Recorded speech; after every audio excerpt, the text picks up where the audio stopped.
Hello, my fellow seekers. Welcome to Into the Work, therapy for empaths, seekers, and the intuitively driven, where you have front row seats to therapy sessions and expert interviews that will help you define the important work that you're here to do. So I guess you actually have something better than front row seats. You practically have a seat on my couch. That's right, you will have unrestricted access to actual sessions with real people, exploring real life issues. You will continue to be inspired by powerful conversations with experts and healers that might just share exactly what it is that you need to hear to get unstuck. I am Michelle Poverman. I am a recovering people pleaser and former anxiety-driven empath, turned now mostly grounded psychotherapist and intuitive coach. I have been helping people for almost 20 years manage their limiting beliefs and anxiety to finally stop the self-sabotage and step into their gifts. I created this podcast, Into the Work, to give you a place to learn more about yourself and give you actionable strategies to finally move those roadblocks holding you back so you can go for what you want. Above all else, my hope is that this podcast is a catalyst for your awakening. If you're listening, you've already taken a step towards getting off of autopilot. And our next steps together will be taken episode by episode, waking you up to the possibilities, the new ways of thinking and being, so that you can stretch into that next level of your story. The spark has already been lit, and my friend, this is a journey from spark to brilliance. So together, let's light a fire.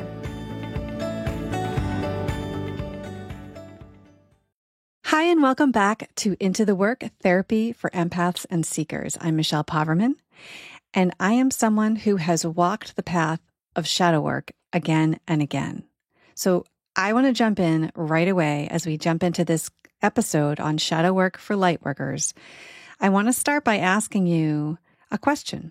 What if the parts of you that you have spent years trying to hide are actually the key to your power, the key to your well-being, the key to your health, the key to your happiness? I know that sounds kind of vast and big and expansive. However, I think that shadow work can be extremely powerful. And I say that from somebody who has experienced it and done it for myself. Today's episode is a deeper dive into one of the most sacred, potent pieces of soul work I know.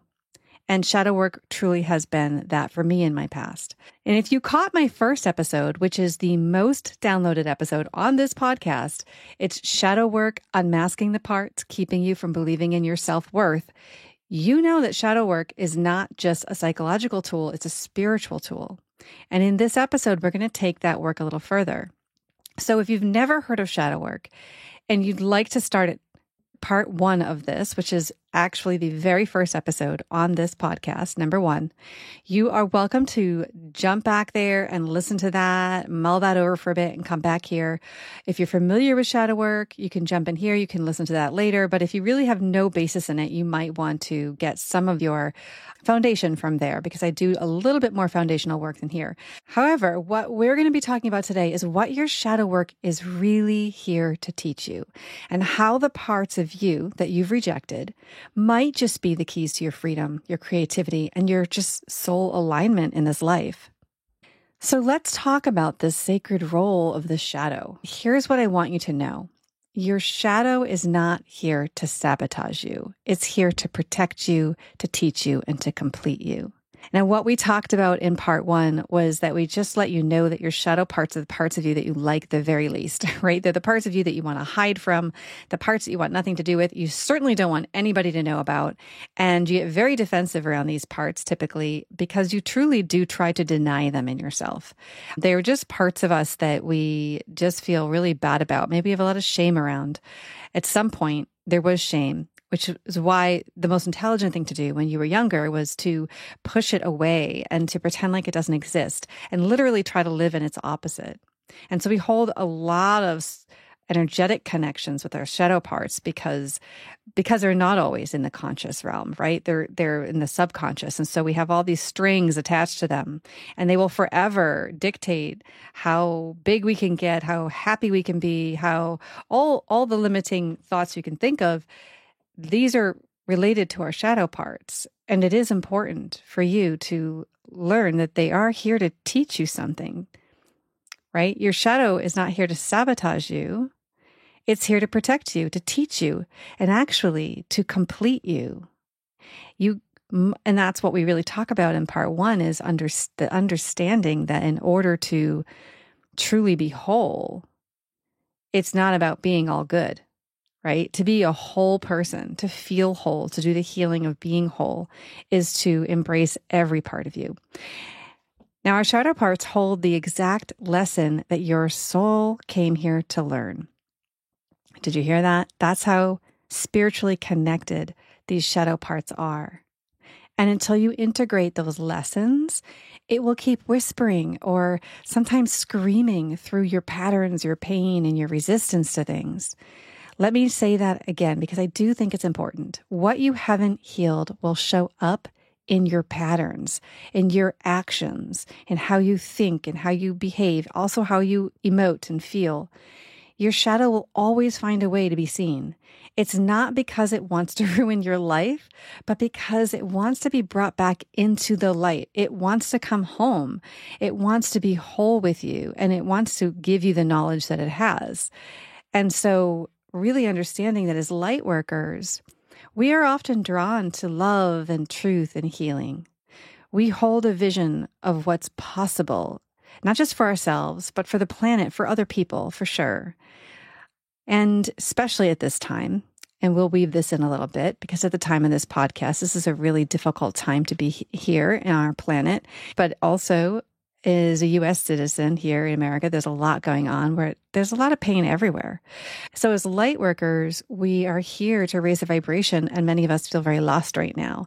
And so I think just feeling like if this is helpful for you, to just take in that if I can focus on myself for a moment and understand that healing my darkness is so important, because the truth is we can't hold light without understanding the darkness, without holding and knowing what it is for. Perhaps, the shadow isn't a detour from your path, but it actually is your path, and it will help you as you also expand your vision outwardly to other people and to what's happening on our planet and understanding our job here as light workers. And so when we bypass the shadow in an effect to stay high vibe, we're only skipping over the part of the journey that would make us whole, right? And that's why toxic positivity is a thing. That's why we call it toxic positivity, because we're just basically, it's fake. It's not whole. It's not real. And it's not healthy to live in that state. So let's talk about shadow contracts. Let's talk about something I haven't gotten into before. And this is shadow contracts. These are the unconscious agreements we made, usually as children, that helped us stay safe, accepted, or in control. They were protective, but now they're often the very things holding you back, okay? And here are a few powerful examples. If I stay small, I won't be rejected, right? So maybe you were too loud or too bold or too sensitive as a kid, and someone shut that down. Like you shrank. Now, anytime you try to take up space and love and business and creativity, that old contract kicks in and you self-sabotage. And now let me just weave this back to the statement I said earlier, where this is spiritual work. And some of these contracts go beyond here in this life. They go beyond that because our shadows do hold what it is we're here to learn. They do hold a part of our journey here and what's important. They are as important, believe it or not, as all the goodness that you can see in yourself. They're that important. As a child, I would apparently scream a lot, right? That's the joke in my big family. So my mom's one of 10. I have a bunch of aunts. And the story was always, oh my God, Michelle was a screamer. Like just as a young girl, I would just melt down and scream and throw fits and temper tantrums.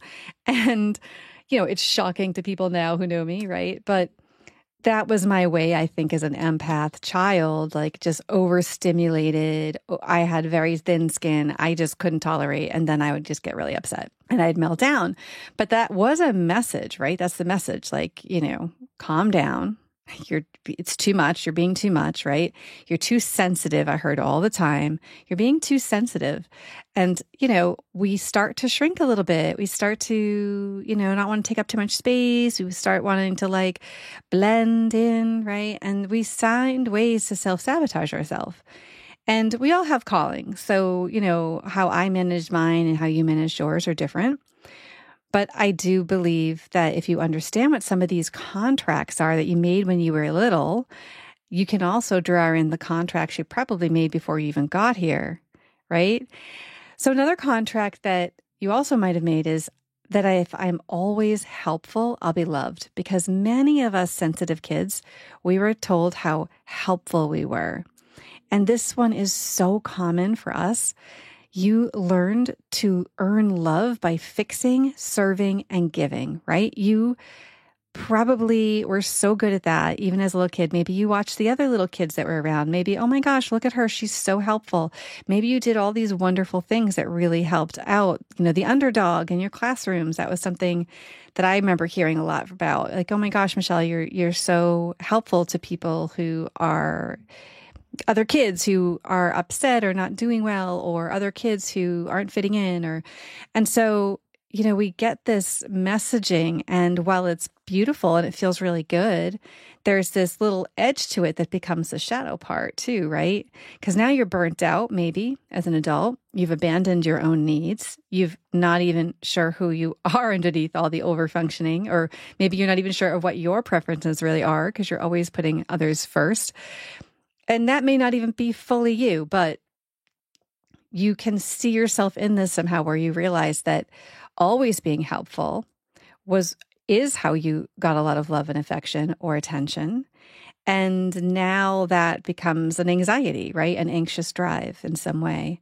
And if I never trusted anyone, I won't get hurt again. That's another one. If I never trust anyone, I won't get hurt again. And these are stem from the beliefs we make from the wounds that we have as kids. But if your trust was broken early, you might have made this contract without even knowing it. And now, right, you crave the opposite. So you crave intimacy, but you can't let anyone in. These are just the kind of little contracts that you have that really F you up. Now, these unconscious contracts, they're not flaws, okay? Don't take them on as like, oh, what's wrong with me? They were beautiful survival strategies, but they are outdated. That's all. It's just time to rewrite them. So we just have to learn to identify our shadow parts. We need to learn how to show up with them and what to do with them. So let's talk about ways to identify your shadow. Here are 3 ways you can begin working with your shadow right now. So first of all, these are just 3 tips. There are so many, but for the sake of this podcast episode, we're just going to name 3. So notice what you can't accept about yourself. That's an obvious one, but let's just put it out there. Is there a complaint you can't absorb? So you're really sensitive around other people. For instance, when someone calls you strong, do you flinch inside and think, if they only knew how weak I freaking am, right? Because that's your shadow part, is that you believe you're weak, right? Your shadow part is that I am weak. When somebody says, oh my gosh, you're so smart, and you're like, no, I'm not, and that was one of mine I went into on part 1 when we talked about shadow work. In that first episode, I talked about my particular shadow work that I did. And for me, one of the things I worked on was this part that I kind of hid away, that I was stupid, that I wasn't smart enough, right? And that is very familiar for a lot of kids who are any at all on the ADD spectrum at all, maybe never ever diagnosed, but as an adult, you're like, wow, that really sounds like me. We kind of have that hidden secret, that we're not following, that we're a little lost, that we can't keep up in some way. And that immediately becomes, something we feel shame about. And then we call it, then we try to do everything we can to hide it. And so we overcompensate by becoming the smartest person in the room. And that was something I became very good at, right? So that was one of the ways in which I managed that particular shadow part. And I had to learn that I can be both the smartest person in the room and also completely lost and a bit of a ditz. So that was my learning curve. And that was where part of the healing was. That it was profound for me, actually, very profound. That gap between how others see you and how you see yourself is a clue. So your shadow may be carrying the opposite belief of what other people see in you.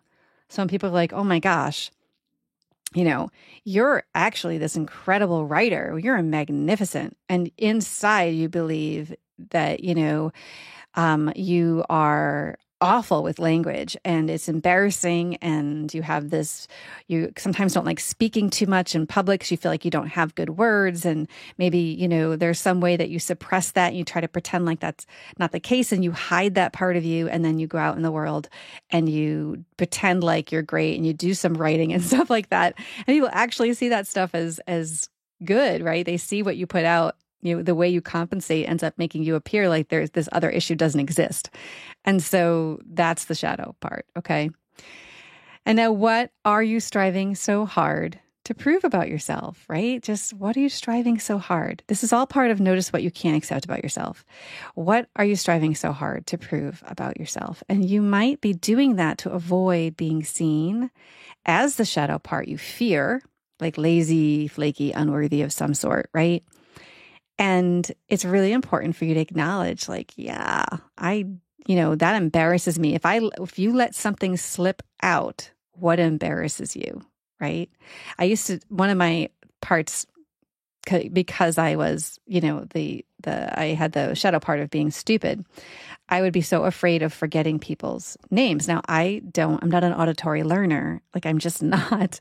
And so I will meet people and they'll say their names and it goes right past me. I can tell you details about their story. I can tell you the things, which I felt with them, right? If I went through a story with them and I heard their story, it was auditory, but I felt it.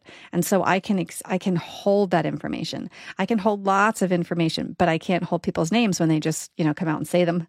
And so I would always be in this horrible.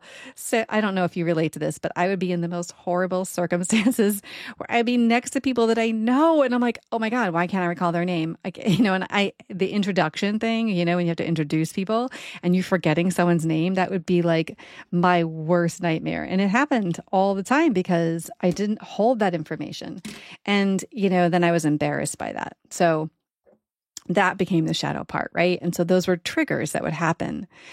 And so track the patterns you're tired of living too. This is number 2. Track the patterns you're tired of living. What keeps showing up again and again? The same kind of relationship dynamic, right? Never quite having enough money, always being the one who gives more than she gets. These are like little breadcrumbs. Your shadow is driving the repetition of that. So it can finally be seen and healed. It's like keeps creating that repetition till you get it. And perhaps underneath that is that contract. But if I have more than enough, people will resent me. I can't have too much money. But then I'm going to go out in the world and hustle and work so hard and never really make ends meet or just have enough to get by, but never more. And so there can be these little weird contracts we have with these shadow parts that we're trying to hide. And so one of those, underlying shadow parts might be that I'm horrible with money, or that I'm selfish for wanting money. I can't ever let that be seen. I can never let anybody know that I want money because that makes me selfish. It makes me greedy. And so that's my shadow part, is that I'm greedy. Right. And so then we try to go out in the world and we hustle to make money. And, it's just like we're in this repeating relationship with it that just keeps working itself out the same way. And that's how our shadow parts drive the bus. Now, pay attention also to who and what triggers you. Now, I did talk about this in number 1, but in case you don't, go back and revisit that because many of you have already heard it. I just want to put this into play here because this is really important. So yes, the people who drive you nuts, they are actually holding a mirror to you. So bear with me. If someone is loud, if they're dramatic, if they're super self-promoting, whatever it is that someone else does that drives you crazy, if it gets under your skin, ask yourself, what part of me was told that it wasn't okay to be seen like that, right? What part of you was told it wasn't okay to behave like that, to be seen like that, to be perceived, right? Or maybe it's needy or clingy people really bother you because you were shamed for having needs. So your shadow says, you'll never be that person. My shadow part is that I'm really needy, right? And so this is a really big one for us empaths and sensitive seeker types, right? We tend to put a lot of other people first. And so a lot of us have this shadow part of needy. And it's kind of like a monster underneath there that's just brewing, like think of the Cookie Monster wanting more cookies. Like it's just hungry and it wants more and more and more because we have a lifetime of suppressing these needs. And it is like an empty jar that just like is sitting there and it gets bigger and bigger and bigger.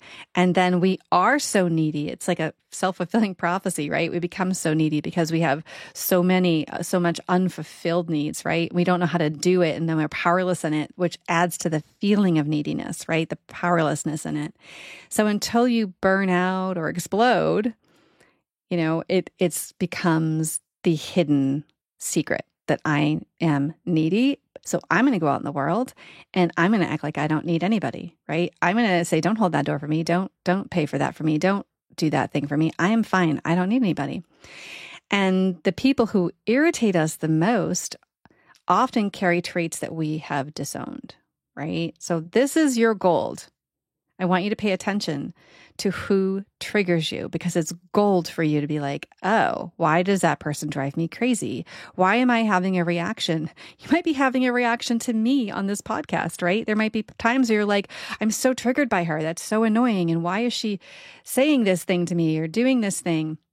As I'm going through a lot of deep, intimate stuff in this podcast, you might be like, you might disagree with some of it, or you might feel like I'm calling some part out that doesn't really exist or shouldn't, and that's okay.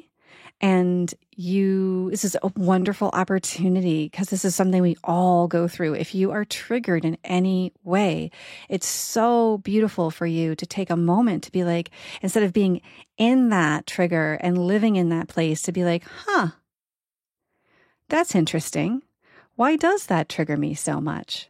It is really important for you to take a look at, is there a part here? Is there something here that I don't like hearing because I want to disown it? I don't want to own that. That feels really yucky. And maybe that part of you needs some love because we wouldn't feel triggered. We wouldn't get worked up. We wouldn't have a big reaction to something that didn't have a deeper connection to, right? If we didn't have something that really made us feel like, I don't want to see myself that way. Right. And so we often want to disown that part.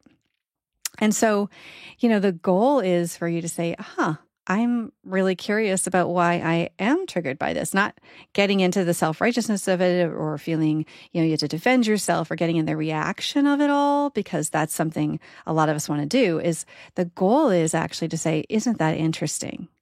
Look at that. I am so triggered. What is that? What is it about this person, that's taking up all the space in the room? Why does that really bother me so much? It doesn't seem to bother everybody else, right? Not everybody else is feeling the exact same way. So why do I feel this way? Because that is the gold. That is the green light into your beautiful protective parts that really need your attention to understand that being in those triggers with other people is full. It's a mirror. It's full of information for you because these parts really do want you to know something about yourself so that you can heal and bring it to the light, because bringing it to the light means once you own it and you love it and you see what it's worth, then you can be like, oh yeah, that's just me. That's something I have. That happens sometimes, right? Because one thing I have learned, and it's something I return to often, is this, that your light is only as strong as your willingness to sit with your dark. And trust me, this is a lifelong journey, so you are not alone. I'm constantly facing stuff, and I still have things to work on. But willingness to sit with your dark stuff is really how we become more and more light, how we become more and more expansive in our brightness. And the more you resist your shadow, the more you dull your light.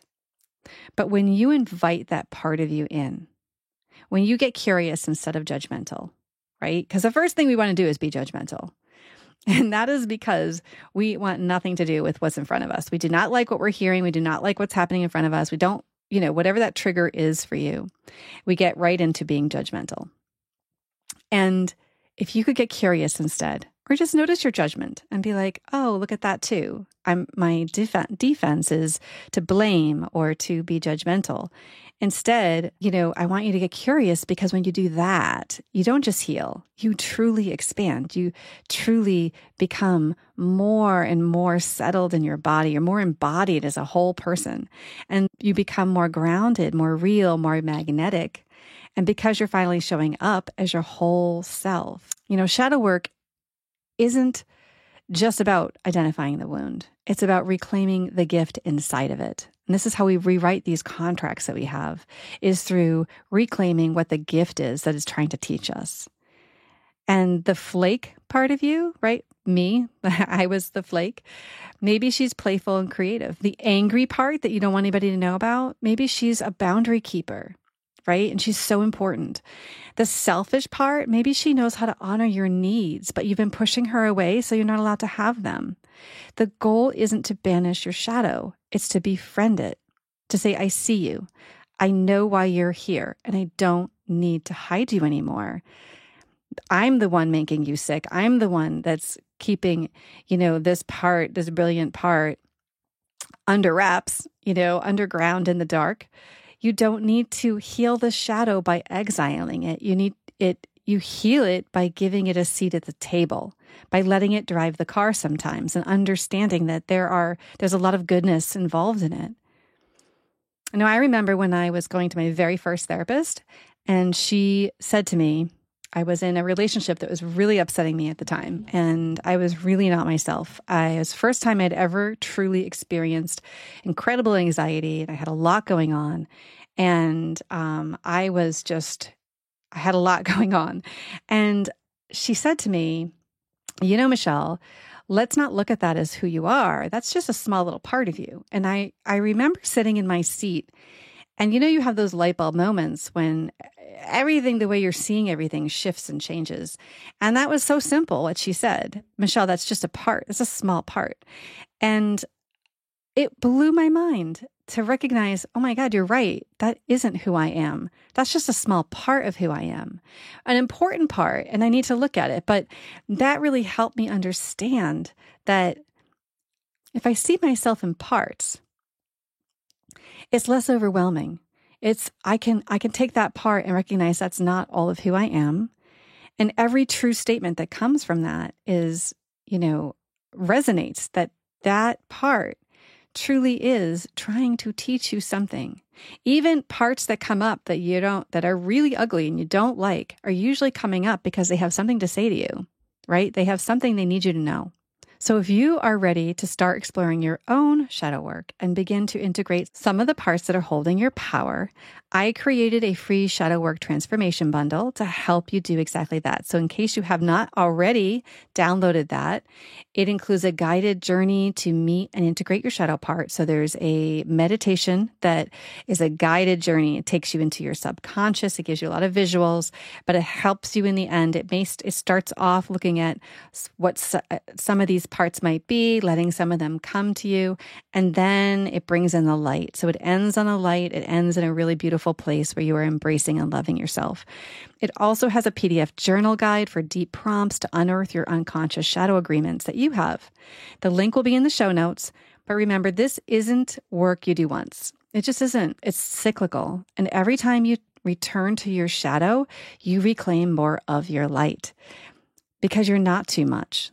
Right? There might be a small part that's being too much because it needs to be heard and seen and known.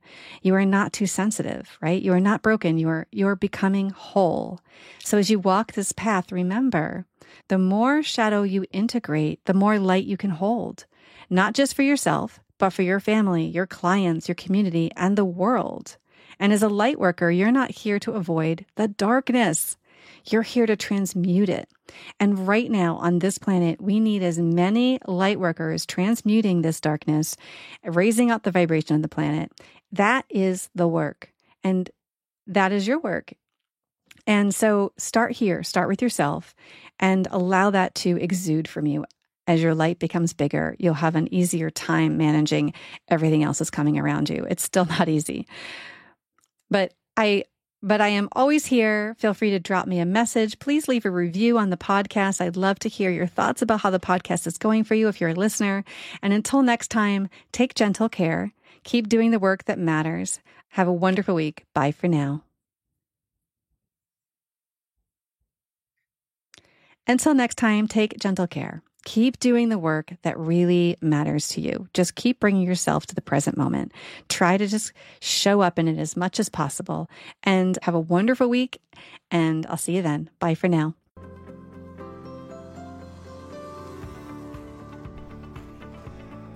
Thank you for listening to Into the Work Therapy for Empaths and Seekers. Don't forget to grab your free gift, your Shadow Work Transformation Bundle at michellepoverman.com. I've included everything you need to get started to break through the patterns of self-sabotage and finally start to heal the parts of yourself that are getting in the way of truly reaching your potential. From a powerful meditation designed to help you meet and embrace your shadow self, to the guide that's full of curated prompts and important questions to support you on this journey. This really can be the work for you to unmask the root cause of all the issues you've been experiencing, honestly, and start to feel free to believe in yourself and go for what you want. The link for this free bundle is in the show notes. And if you like this episode, I would be so grateful if you could take a moment and rate, click and follow, and leave a review. Of course, you can always follow me on socials at Michelle Poverman. And keep in mind, as you embark on your journey from spark to brilliance, remember, the universe is always conspiring in favor of your awakening. Everything that's happening is in support of you lighting your own fire within. So until we meet again, may your path be well lit and your heart be guided. Shine bright, seekers. Until next time.